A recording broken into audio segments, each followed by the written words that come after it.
Mark Knopfler and Emmylou Harris and Beachcombing from their recent album called All the Road Running.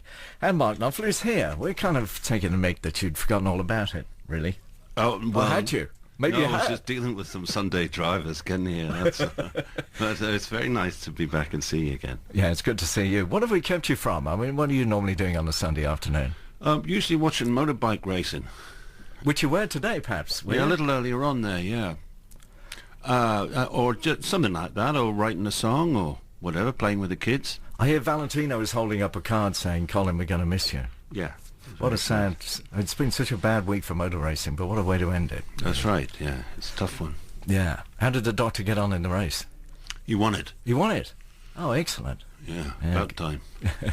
So you did a few shows with Emmylou, didn't you, last year? Was it? Yes, we were actually having such a good time that we thought we'd, when we did the record, we thought we'd have a little tour, and we did Wembley and Manchester and Dublin, and we played in Europe and we played in America, and just a joy, the whole thing. She's a wonderful woman, isn't she? She's a great woman, yeah. She really is a great person, Emmy. So have you known her for a long time? Yes, I have known her for a long time. I'm good friends with an ex of hers and a good friend of hers, and so... yeah, we just kind of knew each other, and we sort of come from the same place, really, musically. So there's a lot that we had in common. And then we found out that when we sang together, it worked. It was just a good thing to do. Yeah. And do you still spend a lot of time in Nashville? No, I've got my own studio, and I used to record a lot in London in Air Studios in Oxford when they were back in Oxford Circus, and also when they were up in Hampstead.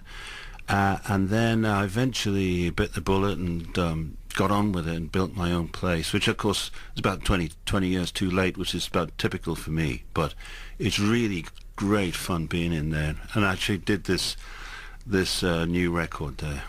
And is it? Are you using old stuff? Have you got analog stuff in there? Oh yeah, I've got analog right out the back door, and it's there's all sorts of things. In fact, there's been a bunch of young bands in there, kids doing Beatles record with Jeff Emerick, who's the old Beatles engineer, because I've got an old EMI desk that from that era, from the 60s, and using all the old tape machines that they used to use, tape flying around all over the place.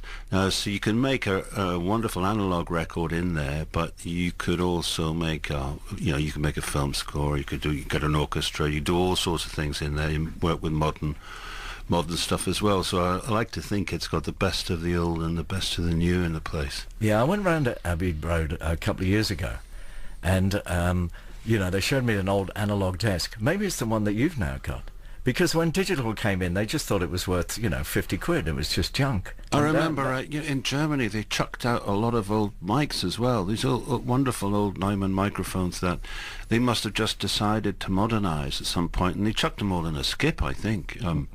And these mics are now, of course, they're worth a lot of money. It's great having a collection of good mics as well. That's part of the fun of it. Yeah. So it's a very relaxed feel from the album, I mean, for Sunday afternoon, if you've been doing a bit of gardening, I think to come in and put on your new album with a bit of a G&T, it's just the perfect end to a day, Just really. a bit of a G&T. A bit of a G&T. A medium G&T. Yes, or a large one. Well, thank you. No, I mean... it wasn't really done with that in mind, but I mean, it's not nostalgic, even though it's of an era, I suppose. It's got a lot of the sounds in it that my memory tells me were the sounds. Probably not the sounds, but the sounds that turned me on as a kid as well. It's got folk influences. It's got the twang that initially made me want to play. All sorts of things. But yeah, not something that hopefully on it that make you want to jump up and have to take it off and change it and move it along. It's just something that I like to be able to put on, as you say, and leave it on. Who played the twang that made you originally want to play? Oh well, it was Dwayne Eddy and Hank, and there was a little lad up the street where I lived in Newcastle, and he had a copy of Because They're Young. Do you remember that? I do. It's and quite connected with that song. Yeah, tune, well, of course, because the radio was that's right, and of course. But when I first heard it, it knocked me out, and I made that poor kid play it, about 70 times in a row, because I was slightly obsessed, which is which is, I suppose, the way that you've got to be. I mean, I'd like to think I wasn't psychotic, you know, but I was slightly obsessed with it all. Yeah. Well, as you say, that's what you need. Just keep practicing, you know, just to... Yeah, I think I must have slept with my guitar on the first date when I got a new one. Yeah. You know, it had to be a red one. But I think there's nothing wrong with a kid wanting to wait for something. Not at all. It makes it all the more special when you finally get it. Right. I mean, I saw the EPK of the making of this album, and there's a lot of tremolo bar action going on there. Yeah, also, well, that's the way you... Yeah, I mean, that's one way of playing them. Yeah, you use a pick and you use the tremolo arm, yeah. Mm. And there's a very fancy guitar with a row of coloured buttons on the top. Yeah, there were the radiogram buttons on it. Yeah. Yeah, that's an old Japanese thing. Yeah, I've got a few of those from the... I've got a bunch of cheap, weird and wonderful,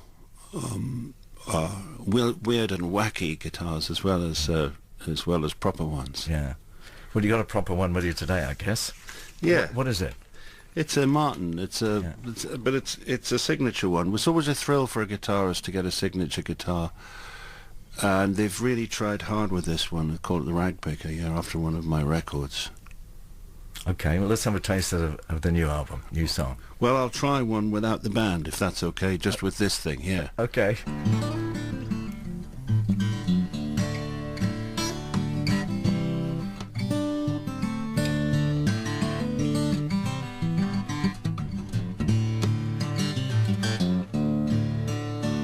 Well, as pop goes the weasel, let go of the easel. You don't want this rickety, rackety life. Seat of the trousers, so sink or swim, son. Kill to get crimson on this palette knife. Not steal in a minute, I'm up to hearing it. You here behaving as though I'm a saint. Get a job with a pension, don't ever mention you once had a craving for the brushes and paint. So go, forget it, let it all go, let it all go. Go, forget it, let it all go.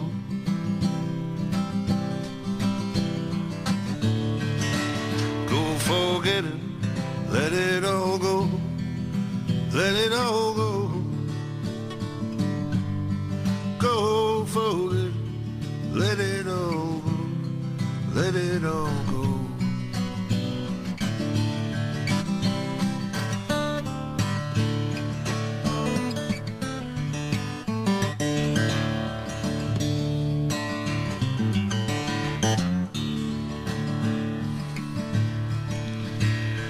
Heck, why the judges, my swipes and my smudges. He doesn't like pictures with blotches and blots. The drawing room tea set wants horses and sunsets, sweet and nothings, the seaside with yachts.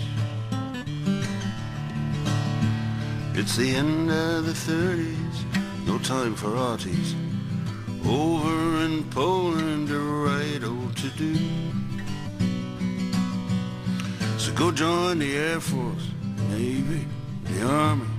They'll all be enrolling young fellas like you. So go, forget it, let it all go, let it all